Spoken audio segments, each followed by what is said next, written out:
Stamattina abbiamo effettuato questo seminario sull'applicativo dei fondi in rotazione, che è un fondo che prevede la regione siciliana a favore delle pubbliche amministrazioni, o meglio degli enti locali, che possono usufruire di questo finanziamento per la progettualità, per successivamente realizzare opere pubbliche con fondi comunitari.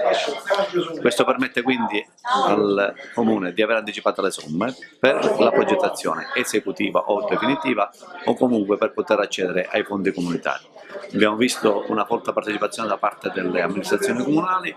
abbiamo avuto l'onore di avere qui, oltre che l'assessore alle infrastrutture, l'onorevole Falcone, anche il dirigente generale Racchetto Viuzzi, e abbiamo avuto ottimi relatori per quanto riguarda la problematica. Fra questi evidenziamo la presenza della Cassa Depositi e Prestiti, della Fondazione Inarcassa,